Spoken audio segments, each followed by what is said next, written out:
bismillaahi raxmaani raxiim subax wanaagsan daawadayaal qodobada wararka TV saaka idin haya waxa kamida dawladda Soomaaliya oo ku dhawaaqday go'aano ka dhan ah dawladda Kenya ajaanibta al-shabaab ka barbar dagaalanto cabasho ka muujiyo hoggaanka al-shabaab faahfaahin laga helay ninkii isku qarxin rabay munaasabadii ahlu sunna ee Guraceel tuhun laga qabo in ciidamada ammaanka ay fududeeyeen weerar ismidaamin ah oo ka dhacay Muqdisho iyo golaha wasiirada Somaliland oo kulmay fariina u diray Puntland wararka dibadda wararka TV saaka idin hay waxa kamida Uganda oo sharci adag ka soo saartay caruurta darbijiifka iyo haweeney 102 sano jir ah oo dil ka geysatay wadanka Faransiiska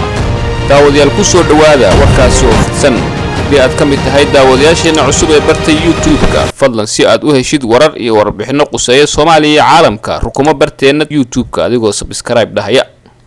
dawladda federaalka ee Soomaaliya ayaa ku dhawaaqday go'aano culus oo ka dhan ah dawladda Kenya oo maalmihii u dambeysay kordhisay cadaadiska siyaasadeed oo ay saartay Soomaaliya kadib go'aano kala duwan oo ka soo baxay maalmaha dawladda Kenya ayaa haddaba waxa muuqata in xaaladda cirka isku sii shareertay iyadoo xog la helay ay xaqiijinayaan in dawladda Soomaaliya ay qaadatay go'aano culus oo ka dhan ah dawladda Kenya warka aan helay ayaa waxa uu sheegayaa in dawladda Soomaaliya ay qaadatay go'aano ah in shirarka kala duwan ee looga hadlayo arrimaha Soomaaliya laga wareejiyo magaalada Nairobi ee dalka Kenya ila xoogagaal ayaa xaqiijiyay in dawladda Soomaaliya ay doonayso in shirarka loo wareejiyo magaalooyinka Kampala, Kigali iyo Addis Ababa waxaana go'aankaasi uu yahay mid haddii uu dhaqan galo saameyntiisa leh xogta aan helay ayaa waxa ay sheegaysaa in go'aankaasi ay isku raaceen golaha wasiirada xukuumadda Soomaaliya kadib kulan ay ku yeesheen magaalada Muqdisho waxaana wasaarad walba laga doonayaa inay amarkaasi ku wargeliso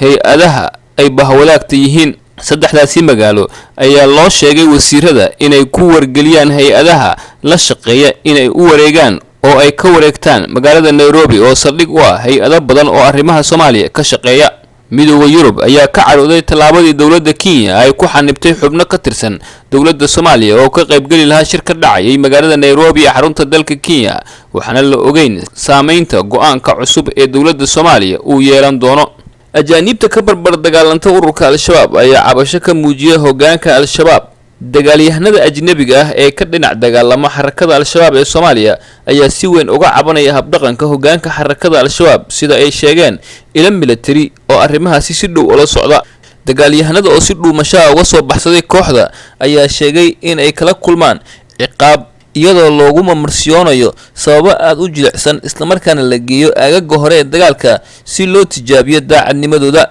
waxay u isticmaalaan dagaalyahanada Kenya iyo kuwa kale ee ajnabiga ahba wax lagu ciyaaro iyagoo ku qasbaya qaraxyada ismiidaaminta ah dagaalka lugta ah ee aaga hore ama la dilo sababo la xiriiro inay cadawga u jaajuusaan waxaana hadalkaasi laga soo xigtay dagaalyahan dib uga soo laabtay xarakada shabaab dagaalyahanada Kenyaanka ah ayaa uu sheegay in militariga Kenya inay badankood ka soo baxsadeen magaalada Jilib iyo Bu'aale kuna sii jeedaan Laktabeta kooxda ayaa raadinaysa inay gooni uga goosato al-shabaab isla markaana ay sameystaan koox madax bannaan oo sii wada jihaadka caalamka sida ay sheegeen arrintan ayaa timid kadib markii dhawaan la dilay taliye saameyn xoog ah ku lahaa xarakada shabaab oo ka soo jeeda Kenya iyo ajaanib kale dilalka loo geysto taliyayaasha saameynta leh ee ka soo jeeda Kenya ayaa ku dhaliyay walaac xoogan dagaalyahanada ajaanibta ah iyo kuwa Soomaalida ah waxaa jira walaac haysta dagaalyahanada Kenyaanka ah ee al-shabaab ka tirsan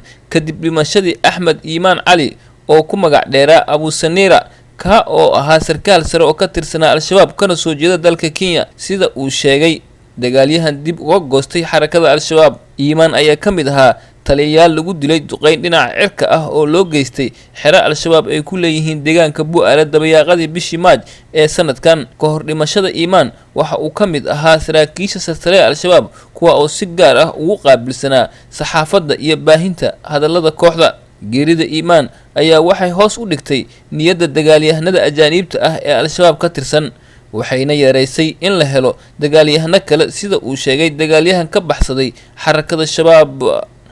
faahfaahin dheeraad ah ayaa laga helay nin waxyaabaha qarxa xirnaa oo isku dayay inuu isku qarxiyo munaasabad ahlu sunna ay ku lahaayeen magaalada Guraceel ka oo ciidamada ammaanka ahlu sunna wal jamaa ay gacanta ku dhigeen kadib markii shalay barqadii magaalada Gurceel ee gobolka Galgaduud ciidamada ahlu sunna wal jamaa ay ku qabteen nin doonaya inuu isku qarxiyo munaasabad goobjoog ay ka hayeen hogaamiyaasha ahlu sunna wal jamaa oo ka socotay magaalada Gurceel. wasiirka wasaaradda amniga maamul goboleedka Galmudug Saadiq Sheekh Yuusuf Ibraahim ayaa sheegay in ninkaasi xilliga la qabanayay uu dalbaday in khudbad gabay ah uu ka jeediyo munaasabadda lagu baroordiiqayay askartii ahlu sunna wal jamaa oo geeriyootay sanado ka hor dagaalo ay gobolka Galgaduud kula galeen dagaalyahanada al-shabaab.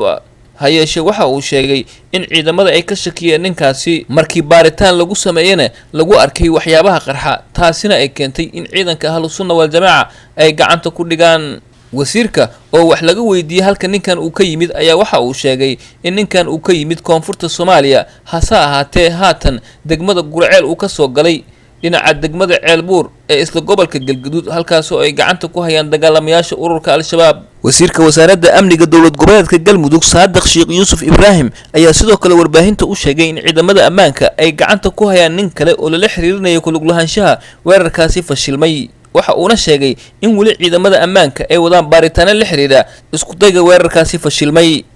waxaa shaki iyo tuhun xoog leh laga qabaa in ciidamada ammaanka dawladda Soomaaliya ay wax ka fududeeyeen weerar isqarxina oo ururka al-shabaab ay ka fuliyeen magaalada Muqdisho. mid ka mid ah qaraxyadii ugu xanuunka badnaa ee waayahan dambe ka dhaca gobolka Banaadir ayaa 2 bari ka hor ka dhacay magaalada Muqdisho waxaana ku dhintay ku dhawaad 20 ruux oo isugu jira ciidan, saraakiil, mas'uuliyiin kale iyo dad shacab ah. qaraxa ayaa dhacay iyadoo magaalada Muqdisho aysan jirin meel looga dhaqaaqi karo oo meel kasta ay xirtay dawladda Soomaaliya. waxa uuna ka soo gudbay gaariga qarxay ugu yaraan 6 bar kontarood oo ay fariisin ku leeyihiin ciidamada booliiska Soomaaliya, waana taas sababta keentay in tuhun laga qabo ciidamada ammaanka. gaariga ayaa la sheegay inuu ka soo gudbay wadooyin ay gaadiidka ku baaraan ciidamada dawladda Soomaaliya gaar ahaan ciidamada booliiska, waxaana gaariga uu ka yimid dhinaca isgoyska Juba ee magaalada Muqdisho. waxa uuna soo dhaafay fariisimo ciidamada ammaanka dawladda Soomaaliya ay ku leeyihiin isgoyska Sanca, isgoyska Manabolia, ka soo horjeedka wasaaradda ammaanka,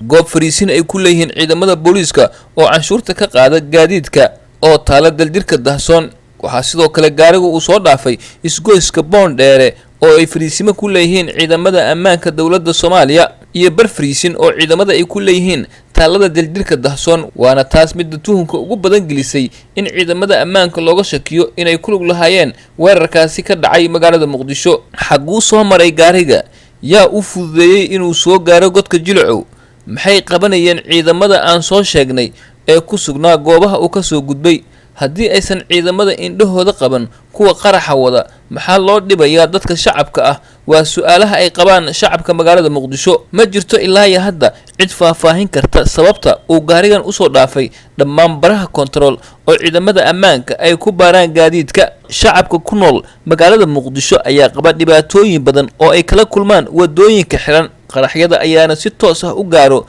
bartilmaamoodkooda, waxayna arrimahaasi abuureen shaki laga qabo hay-adaha ammaanka dawladda Soomaaliya.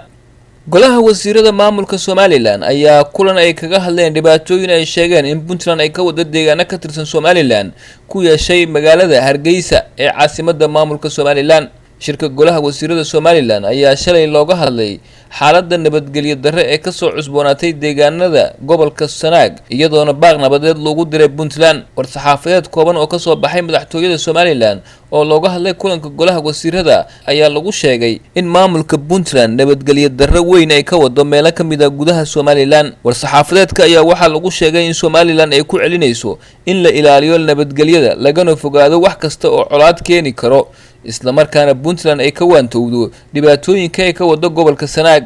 waxaana war-saxaafadeedka lagu sheegay in Somaliland ay ugu baaqayso maamulka Puntland inay ka waantowdo daandaansiga xilna iska saarto xoojinta nabadda ayaa lagu yiri war-saxaafadeedkaasi ka soo baxay madaxtooyada Somaliland. wararka dibadda, wararka TV saaka idin hayna waxaa ka mid ah dawladda Uganda ayaa sharci adag ka soo saartay carruurta darbijiifka ah.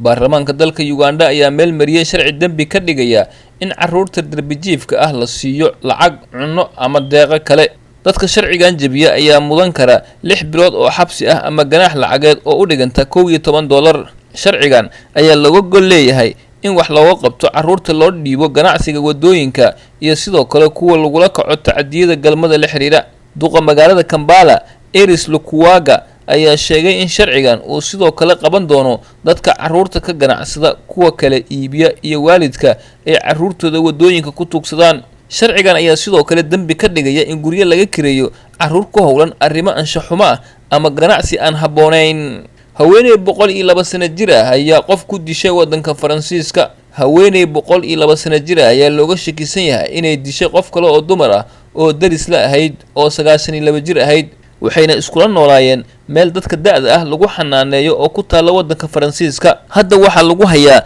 isbitaal lagu daweeyo dadka qaba xanuunada dhimirka. xilli sii horeeyay ayay ka mid ahayd dadkii xanaaneynayeen ayay u sheegtay inay qof dishay sida waaxda dacwad oogidda loo sheegay. qofka ay u sheegtay in ay dilka geysatay oo degan waqooyiga waddanka Faransiiska ayaa haweeneyda dhimatay ka heshay sariir dusheeda iyadoo wajiga dhaawac xun uu kaga yaalo. guud ahaan daawadayaal warkii oo aad kala socoteen saaka wararka TV waa naga inta.